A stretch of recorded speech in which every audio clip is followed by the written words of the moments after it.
Guys, I just had this awesome call with somebody who I know who's, entering this realm. The realm being change the world through food for the masses.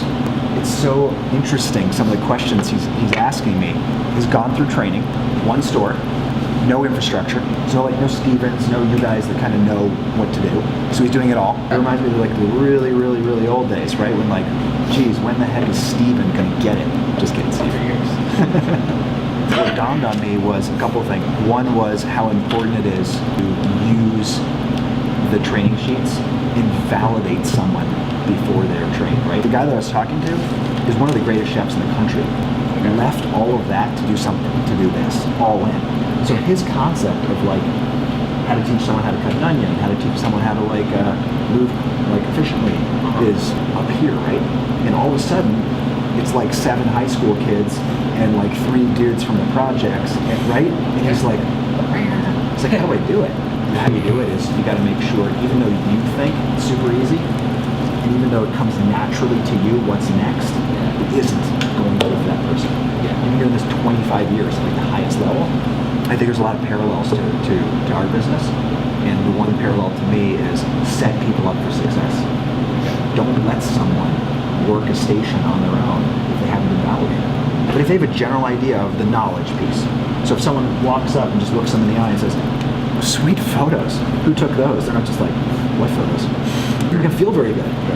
If you validate them on the knowledge, validate them on their role in prep, validate them on their role in service, and then just constantly coach them, they're gonna go. Think of how many people have worked cashier that don't know the beverage. Are you ever gonna make an impact on the experience of the guest? And have them think any differently about this place than, I don't know, somewhere else. They ask for a Budweiser, and you're just we don't have Budweiser. So it's saying, hey, we don't have Budweiser. Well, listen, we got a whole fridge full of craft brews from Colorado, right? And this one is crisp and refreshing. It's just like a Budweiser. It's such a difference, right? Yeah. The experience is such a difference versus, we don't have Budweiser, let me get a manager. That's just the difference between validating and not. And I know you're super confident. I've heard about you. Well, I don't think we've ever met. Vincent, Lachlan. But the thing is, if everyone slayed it like Vincent, it just lights out, right? Yeah. That's a one takeaway from this 30-minute call with this guy.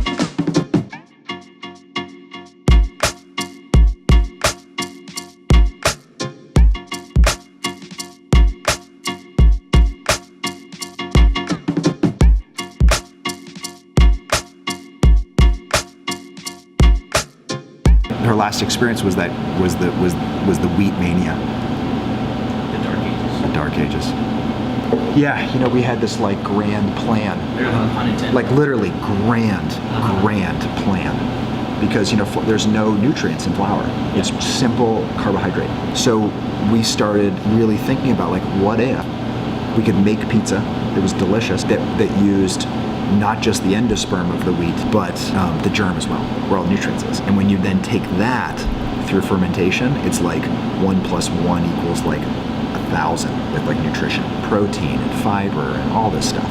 Just amazing. And not only that, it takes so much more water to hydrate a full whole ground kernel of wheat than it does just the endosperm, right? And you probably say you make a pile of flour with fully ground, it's dark in color, it's more rich versus the fine flour. So you start adding water to the fine flour, and before you know it, you've really hydrated it. You start adding the same amount of water to that, and it's still dry. So the trick was getting this to hydrate before you could even think about, right, making something great. We studied it with these guys from the bread lab and Washington State University, the premier PhD scientists in wheat breeding, and went all in. We finally did at the end of the day, Steve, we did what no one had done. We made incredible whole wheat pizza. Problem is, the masses don't want to eat it. It's just too out there. Super, super, super interesting experiment, right? Broadway had been open a year. Sales were building. Opened this restaurant to time it with the wheat. Literally had a mill right there. And we're milling. Dust in the air, and it was the real deal, right? And people just hated it. A month later, we retrofitted the Broadway restaurant to do the same thing. So we took a business going super well, and before we realized what people really thought of it here, we retrofitted the other one. So we're talking October here, November there, 8 weeks later, 6 weeks later, this place people were just like hate mail on Yelp. What the hell is going on with this place? What kind of pizza are you trying? Like, people just weren't coming back.